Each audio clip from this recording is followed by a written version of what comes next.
Early in the morning,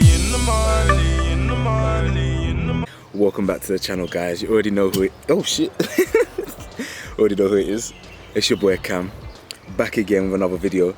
And as you can tell, I'm changing the scenery up a little bit today. I'm doing a video in the garden because it's a beautiful day. I'm trying to get the sun on the skin, some of that vitamin D.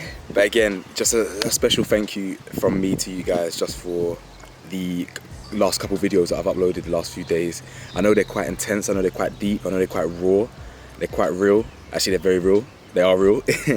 And I just want to say thank you so much for the positive response, and that it does actually give me the confidence to start talking more about this stuff. So yeah, anyway, before I get into the video, please hit the thumbs up, hit the subscribe button if you're new, and please hit that little bell button to be notified and support the channel. So as you can tell by the title of the video, I'm going to do a video on the signs of depression and what depression feels like. Now obviously I can only talk about what my experience is with kind of mental health and things like that. I can't talk for everyone else, but it's just a brief video on what signs there are for depression and how it made me feel. So yeah, I'm gonna get straight into the video. So first things first, just a quick description of how it made me feel. So this is pretty much word for word, yeah, what I said to my mum about 2 years ago, before I even considered that I had ever suffered from depression. So basically, I tried to explain what my mentality was like to my mum, and this is how I described it. I can remember exactly how it felt. So in one of my darkest times, basically, imagine your brain. So imagine the physical, imagine your brain in your head, obviously, imagine your brain is like, I could physically see and feel puzzle pieces to the brain. So like, imagine your brain was a jigsaw. The jigsaw pieces kind of like in the brain. My brain physically felt like there was jigsaw pieces broken. So like my brain was fragmented. So like there was jigsaw pieces missing, the pieces weren't together. This is what my brain felt like. And like on top of that jigsawed fragmented brain, like there was a big grey cloud. Like as in I could visualize this. Under this big heavy cloud above my head was this broken and fragmented brain.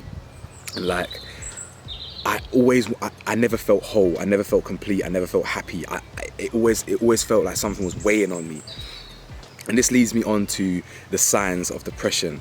And if you know anyone that might have some of these signs, if you showcase some of these signs yourself, maybe you are suffering from some sort of mild depression, maybe manic depression, who knows, but these are the signs anyway. So the first one, loss of pleasure from activities. Every point I make, I'll use myself as an example to give you what that looks like in reality. So prime example for me, I love gym and I love boxing. I didn't do any of them, not once. So you know, that stuff gives me joy. Going to the gym makes me happy. It releases endorphins, blah blah blah. Nah, just didn't want to do it. Didn't want to leave my bed. I didn't want to do any activities. I know in my mind it's fun. I know in my mind it's going to benefit my physicality. I know in my mind it's going to benefit my mind. I still don't want to do it. Okay. Sign number 2, a change in your sleep pattern. So it works both ways. So me, I suffered a bit from both. So like at the start, I would like suffer from lack of sleep. But then as the weeks would go on, I would sleep too much because I'd be lacking sleep at night. In turn, I'd be tired in the day. I'd be not want to do my exercise. I wouldn't be motivated to have fun or whatever.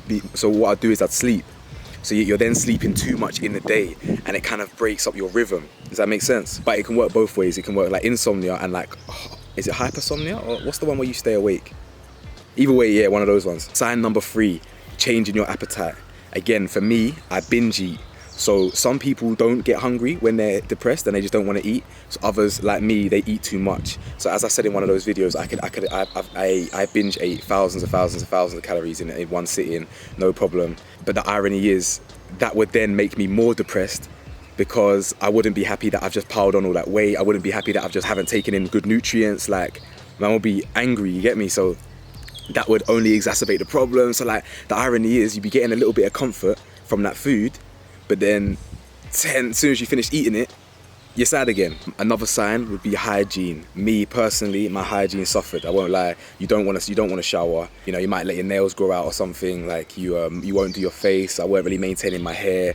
You don't have any motivation. So yeah, hygiene will be another one. If you notice that you're not showering, or if someone is not showering or whatever, or they're just looking, I don't know. You don't know if someone hasn't showered, but that's a sign of if someone's not maintaining their upkeep or keeping themselves hygienic, that's a potential sign for depression as well. So a big sign that I am still... Sorry, big apologies, my camera cut out there when I was outside and I had to come back inside and charge it for a bit, so I thought I might as well finish the video inside the bedroom. So where was I? Another sign is low self-esteem. If you are depressed, for example, or you're suffering from depression, your self-esteem just plummets. You feel like you're not worth it, you feel undeserving, and this is something that I'm still working on to this day, as in right now as I'm videoing this. Even though I've come such a long way, there's still so many things I need to work on, and this is one of my things here. Like, even though my self-esteem and confidence and security is through the roof, like I'm so secure in myself and this, that, sometimes I still feel undeserving. Like, I try so hard to give advice to people, I try so hard to give myself a purpose by being there for other people, and like, when they really give me deep compliments, deep signs of appreciation for what I've done, I get a bit weird. I'm like, I just feel like I don't really deserve that. Like, I don't know, it's something I'm still working on myself. So another sign that I didn't actually know was a sign until I did some research is something called flat mood. Now, flat mood is what I was telling you in one of my other videos, how I felt numb, purely numb. One other symptom of depression is known as flat mood. This is where a person's mood is dull. Often people say they feel numb or like they can't feel anything at all. They don't feel sad, but they also can't feel happy either.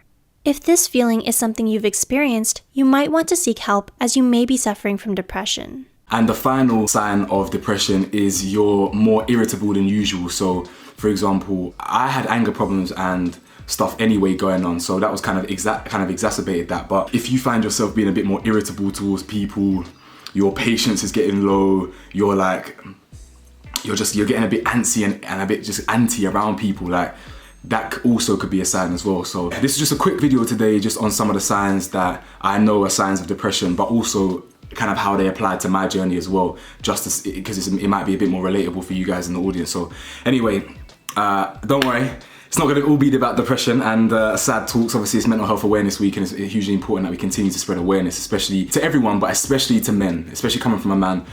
Men, suicide is the biggest killer in men, and that doesn't surprise me. It's not a shock. There's a direct correlation between suicide, mental health, obviously, and men don't speak about it. Women are amazing because women are more emotional and are in touch with their emotions a bit more and communicate with their emotions a lot more. Men don't. You understand? For example, like when I thought I was gonna cry the other day, I really was trying to get it out because I want to be in touch with my emotions more rather than being cold. So anyway, please hit the like button, please subscribe if you're new. Peace.